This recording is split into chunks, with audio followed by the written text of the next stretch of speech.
turma, bem-vindos para mais uma aula de matemática. Hoje a gente vai dar continuidade ao nosso capítulo 6, falando sobre o sistema monetário brasileiro. Na aula passada, nós estudamos em nossa sala online sobre as características das cédulas brasileiras, né? Da cédula de R$2 até as cédulas de 100. Vimos um pouco sobre sua cor, falamos um pouco sobre as figuras, né, dos animais que vem em cada cédula, sobre o ano de fabricação. Então, a gente estudou um pouco sobre essas características. Hoje, a gente vai estar falando um pouquinho sobre as características das moedas que circulam em nosso país. Então, quais são as moedas que circulam? A de 5 centavos, 10 centavos, 25 centavos, 50 centavos.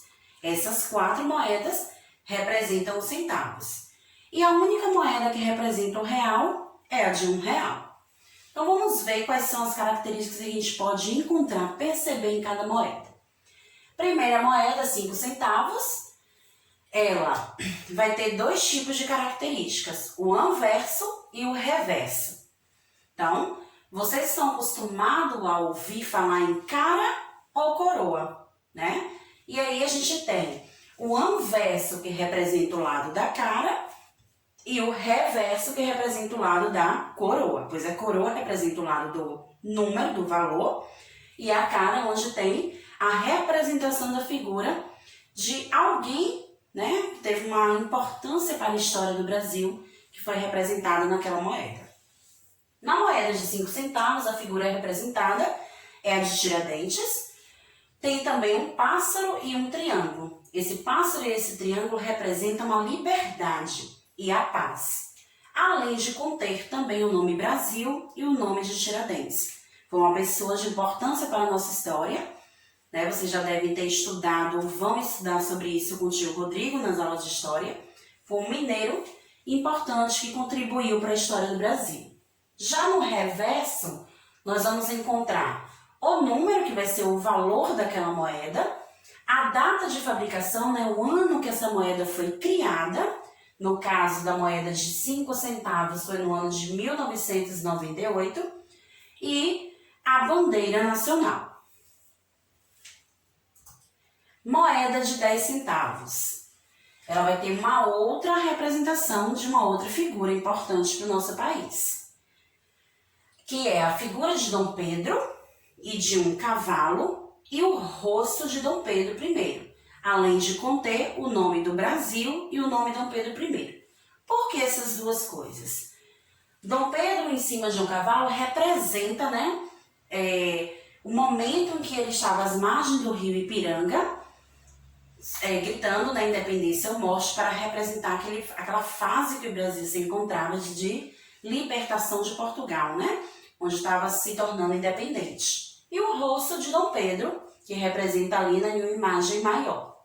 Já no seu reverso, nós vamos ter o valor da moeda de 10 centavos, número 10, o ano de fabricação, porque ela também foi criada no ano de 1998, e a bandeira nacional. Do mesmo modo que a gente percebeu que nas cédulas algumas coisas se repetiam em todas as cédulas, a gente acaba percebendo isso também na nossa moeda, pois em todas elas vai aparecer a bandeira nacional, o ano de fabricação, e também no anverso vai aparecer o nome Brasil, em todas. Próxima moeda, 25 centavos. Nela, já traz a figura de Deodoro da Fonseca, uma outra pessoa, né, importante para a história do Brasil, seu nome Manuel Deodoro da Fonseca. Traz também a estrela da República, nome Brasil e Deodoro, né? Porque Deodoro da Fonseca ele fazia parte, né, do Exército do Brasil. Já no seu reverso, nós vamos ter o número das moedas, 25 centavos, data de fabricação também no ano de 1998, e a bandeira do Brasil.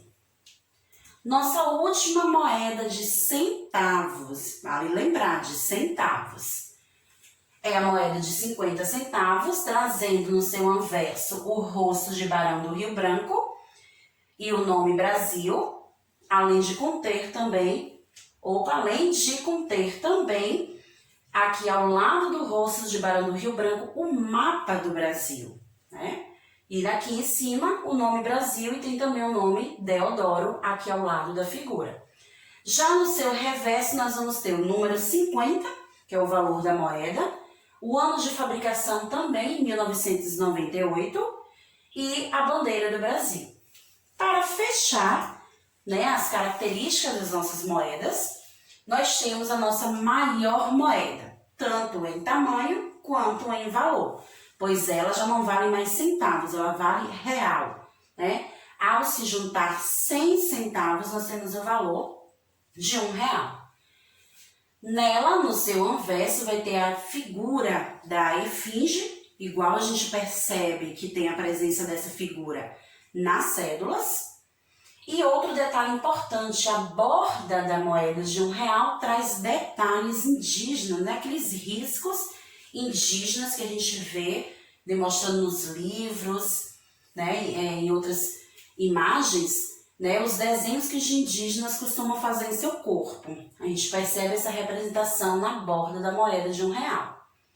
E também o nome Brasil, tem também aqui escrito na borda da moeda. Já no seu reverso, a gente percebe a presença do número 1, representando o valor de R$1. O ano de fabricação, essa moeda foi fabricada em 2014. E desenhos indígenas também em sua borda, além de trazer a bandeira nacional. Então, turma, o que a gente pode perceber, né, um pouquinho nessa história das moedas brasileiras, que ela traz também consigo um pouquinho da história brasileira. Nas cédulas a gente percebe essa história do Brasil através de figuras de animais que representam a nossa fauna e nas moedas, imagens de pessoas que contribuíram para a construção da história brasileira. Falando ainda um pouco sobre o sistema monetário, sobre o dinheiro que circula no nosso país, a gente vai hoje perceber que situações e problemas no nosso dia a dia, no nosso cotidiano, traz essa presença do dinheiro, né? Da utilização do dinheiro. Então, a gente vai ver alguns exemplos de como a gente resolveu, utilizando as 4 operações da matemática, essas situações e problemas. Então, vamos lá. Quais cédulas e moedas você receberia de troco se você comprasse? Com uma cédula de R$20, uma canetinha no valor de R$5,50.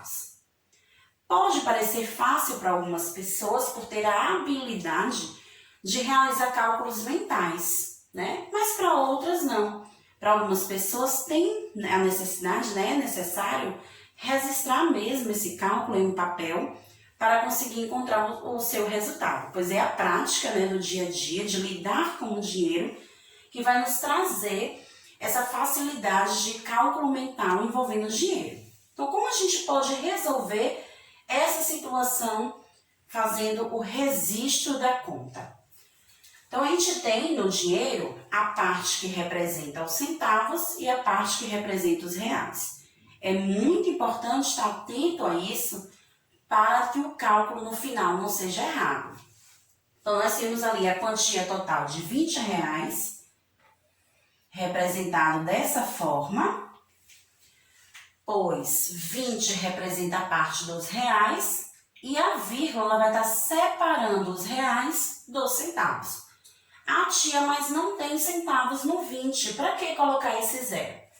Nesse caso, ele é necessário, pois o cálculo que a gente vai fazer envolve um valor em centavos também, pois o valor da caneta é R$5,50. Então, na hora de registrar, a gente precisa colocar os centavos na direção dos centavos, a vírgula tem que ficar na mesma direção e o real ao lado esquerdo, pois representa o lado que representa o real. E aí sim, após isso, a gente pode resolver a nossa operação. Por que uma subtração? Porque eu estou envolvendo a palavra troco. E toda vez que eu preciso descobrir o troco de alguém, ou o meu troco que eu vou receber, eu efetuo, né, eu resolvo isso através de uma subtração. Porque o que é o troco? É quando você paga o que você comprou com uma quantidade maior daquele valor. Então, se você deu uma quantidade maior, automaticamente você vai estar recebendo o troco. Então, vamos lá. 0 tira 0, permanece 0. Agora, eu não posso tirar 5 de 0. Então, o que a gente faz? Aquele mesmo processo que vocês estão acostumados a fazer nas contas de subtração. Então, a gente tem 2, aqui passa a ser 1, aqui vai passar a ser 10. Mas ele precisa passar esse valor para o próximo número que está à sua frente. Então, ele vai deixar de ser 10 e fica valendo 9, e aí sim esse número passa a valer 10. Então, agora eu posso resolver minha operação. 10 menos 5, 5. 9, retiro 5, 4. O 1 não tem ninguém para retirar, permanece 1. Então, o troco, né, ao você comprar uma caneta utilizando uma cédula de 20, você terá o troco de R$ 14,50. Próximo exemplo. Com uma cédula de R$ 50, você compraria uma bermuda no valor de R$ 23,45. Então, qual seria o seu troco? Essa situação a gente vai resolver seguindo a mesma regra que a gente utilizou agora. A diferença é que a gente já tem uma quantia maior para ser resolvida. Então, nós temos o valor de R$ 50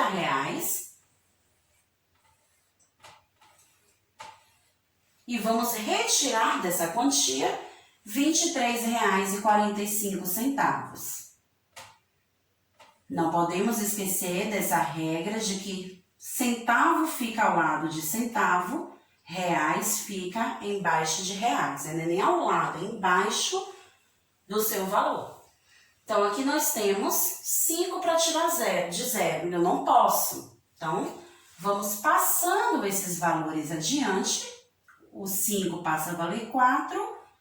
Aqui passa a valer 9, porque vai passar para frente, que também vai valer 9, porque vai passar adiante. Então, ficará esses valores para cada número e agora sim a gente pode efetuar a nossa subtração. 10 tiro 5, sobra 5. 9 tiro 4, sobra 5. 9 tiro 3, sobra 6. 4 tiro 2, sobra 2. E a vírgula vai permanecer na mesma direção. Então, eu tenho o troco de R$ 26,55.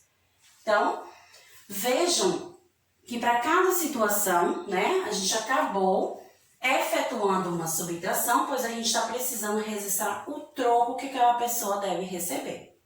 Agora, nem sempre para resolver situações, problemas envolvendo o dinheiro, a gente precisa utilizar uma subtração. A gente pode utilizar uma multiplicação, uma divisão ou até mesmo uma adição. Então, vamos ver mais um exemplo de uma situação problema envolvendo dinheiro. Lia comprou 4 calças que custaram R$ 132 cada uma. Ela pagou 600. Qual foi o troco dela? Então, eu sei a quantidade de calças e o valor de cada uma, mas não sei o total que vai ser pago. Então, para isso, a gente vai efetuar um outro cálculo, que é a multiplicação. 132. E se envolve dinheiro, eu tenho que representar a nossa vírgula e os centavos. Multiplicado por 4, porque é a quantidade de calças que Lia está comprando. 4 vezes 0, 0. 4 vezes 0, 0. Querendo, turma, vocês podem estar registrando já a vírgula para ficar na mesma direção e continuar efetuando a multiplicação. 4 vezes 2 são 8. 4 vezes 3 são 12. Vai 1 para a centena. 4 vezes 1, 4, com mais 1, 5. Então, essas 3 parcelas que foram pagas por Júlia vão estar representando o valor total que ela dividiu. Agora, para descobrir a quantia do tablet de Júlia, nós vamos estar adicionando o valor das 3 parcelas à entrada que ela efetuou, que foi o valor de R$ 1.000, mais o valor das parcelas de R$ 648. Então, ao adicionar esses dois valores, nós vamos estar descobrindo a quantia que Júlia pagou pelo seu tablet.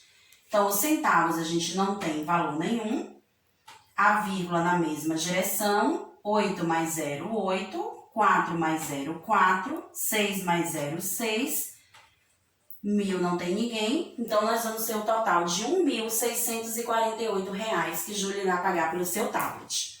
Então, turma, nossa aula de hoje, a gente pôde relembrar um pouco sobre as características das moedas brasileiras e situações, problemas envolvendo o sistema monetário. Lembrem dessa dica, né? Quando a gente precisa representar os valores utilizando vírgula embaixo de vírgula. Pratiquem, pois a matemática é prática e a gente se encontra na nossa próxima aula. Tchau, tchau!